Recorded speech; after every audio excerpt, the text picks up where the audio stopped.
പണ്ടെങ്ങാണ്ടോ ചെയ്തൊരു പോക്കണം കേട്ടിന് ഇങ്ങനെയുണ്ടോ പെണ്ണുമ്പിളുടെ ഒരു ശിക്ഷ?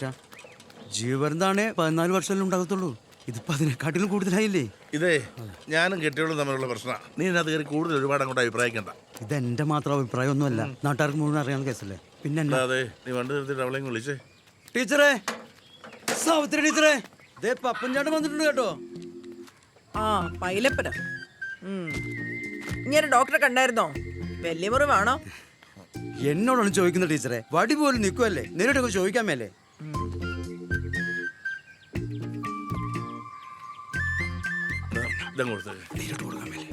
ഞാൻ കൊടുത്തവള് മേടിക്കുന്ന അറിയില്ലേ?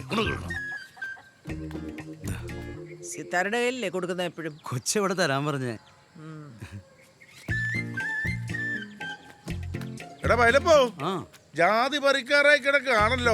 ആണോ? പണിക്കാരെ ഒന്നും കിട്ടി കാണുകയില്ലായിരിക്കും. കാണത്തില്ലായിരിക്കും. പറമ്പിലാണെ പുല്ലുകയറി മുടിഞ്ഞു കിടക്ക. നാളെ ആ കുട്ടനോട് ആന്റപ്പനോട് പണിക്ക് നിൽക്കാൻ പറ. ഇങ്ങനെ ചായ വേണോന്ന് ചോദിക്കേ. വേണ്ട, എനിക്ക് എന്നാണല്ലോ വേണം ടീച്ചറെ. Small tea.